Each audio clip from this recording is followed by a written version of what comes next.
Esto no lo conoces. El narrador del Quijote y el principio de discrecionalidad. Es indudable que el pensamiento humano se manifiesta de forma discontinua y que sus posibilidades de conocimiento, comprensión y comunicación actúan de forma igualmente discreta o segmentada.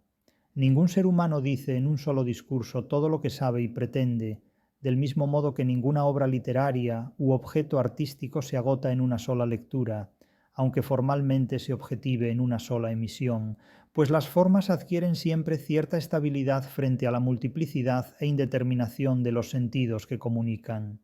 Todos los autores ficticios del Quijote son personajes, pero no narradores, y casi todos los personajes del relato son narradores de historias intercaladas, pero no envolventes: Cardenio, Luscinda, el cautivo, aunque con frecuencia sí autobiográficas. Sin embargo, Cide Hamete, el personaje más pasivo y si cabe más ficticio de todo el Quijote, junto con Dulcinea del Toboso, representa la disgregación de la perspectiva autorial única o monológica al constituir, sólo formal o virtualmente, una de las manifestaciones discretas y polifónicas más dilatadas de las que conciernen a la autoría ficta de la novela. La historia de Don Quijote se presenta como producto de varios autores: Hamete, el Morisco aljamiado, etc., y de uno solo, Cervantes, cuyas versiones, en un juego creciente de identidad y diferencia, no siempre convergen. La narración misma del relato promueve múltiples signos de discrecionalidad y disgregación, de diferencia en la identidad. El lector está ante un sistema narrativo determinantemente barroco. La certidumbre de un texto unitario, eludida por el narrador editor, es una mera ilusión, como también es una ilusión textual el sistema de autores ficticios, cuya naturaleza efectiva es exclusivamente retórica. Como puede advertir cualquier lector del Quijote, el cronista de la historia es un moro, el traductor un morisco, los papeles aparecen rasgados y marginados. Las primeras palabras, destinadas a Dulcinea, la describen de forma zafia y grotesca. La circunstancia genética del manuscrito es social, racial y lingüísticamente de lo más heterogénea, y su unidad se discute desde todos los puntos de vista. A medida que transcurre la narración se intensifica la marginalidad del supuesto autor, en especial desde el capítulo 9 de la primera parte. Hay un desplazamiento ilusionista del centro autorial hacia sus márgenes que adquiere una formulación discreta y que se consigue mediante una transducción del autor real, operada y dirigida por él mismo a lo largo de su propio discurso. El personaje literario se revela en su existencia ficcional y se comprende en su estatuto ontológico a través de una presentación calidoscópica, disociada en varias facetas, que se manifiestan de forma discontinua o discreta a lo largo del discurso narrativo.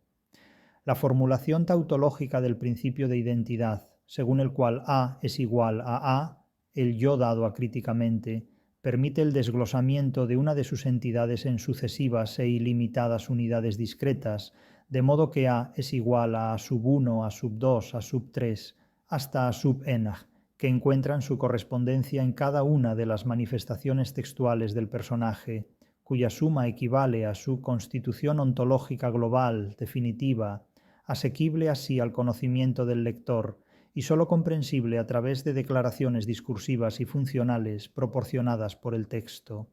Principio de identidad. A es igual a A. Principio de discrecionalidad. A es igual a sub 1, a sub 2, a sub 3, hasta a sub n. Desde este punto de vista, la narración del Quijote se construye sobre la disposición textual, expansionalmente discreta y polifónica, del sistema retórico de autores ficticios. Se trata de entidades de ficción que se sustantivan formal y ontológicamente en personajes concretos, los cuales, con nombre propio o no, y dotados en mayor o menor grado de predicados semánticos y notas intensivas, son los que constituyen el sistema retórico de autores ficticios. Autor primero, Cide Hamete, traductor morisco, poetas de Argamasilla y narrador editor. Esta fragmentación debe entenderse como reflejo icónico de la dificultad que encuentra el hombre barroco en conferir unidad a los objetos de la experiencia, que sitúa todavía en el mundo exterior.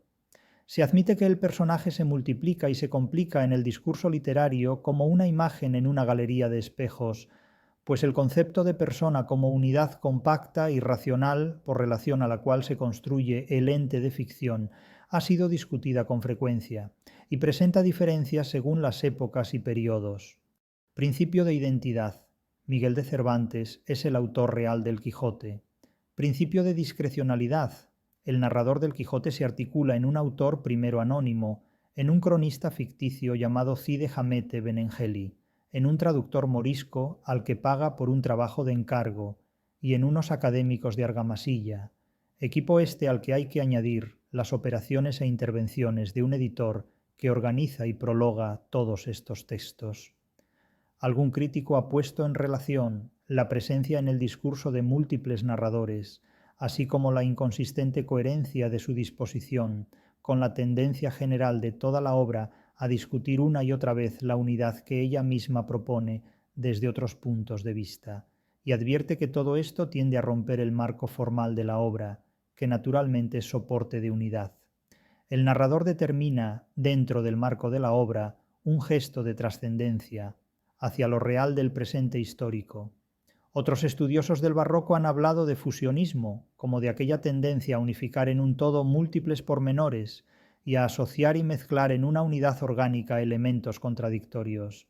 Del mismo modo, algún comparatista ha insistido en este aspecto al advertir que los objetos de la literatura barroca, personajes, narradores, paisajes, acciones, escenarios, no se describen propiamente, sino que se sugieren, de modo que sus contornos se atenúan y confunden, de forma semejante a lo que sucede en la pintura con la técnica del claroscuro. Las figuras humanas y sus acciones se reflejan en la visión de los personajes, como si se tratara de un espejo en que se reflejase la realidad. Parece indudable, pues, que la disposición discreta y polifónica del sistema narrativo del Quijote obedece a esta exigencia prototípicamente barroca de conferir solidez a conjuntos orgánicos claramente contradictorios e inestables, pese a que la visión de unidad que trata de proyectar el hombre sobre su realidad exterior resulta una y otra vez defraudada y discutida. No hay que aguardar a la llegada de la Ilustración afrancesada y del romanticismo anglosajón para que los presupuestos epistemológicos de estos períodos justifiquen el estatuto unitario del objeto de conocimiento en el pensamiento, sino para que todo quede hormonado y sepultado en la conciencia subjetiva del ser humano, placenta del idealismo. Es un viaje que nos desplaza desde la poética de la literatura de tradición hispano-grecolatina hasta la estética del autologismo idealista y fabuloso de la edad contemporánea.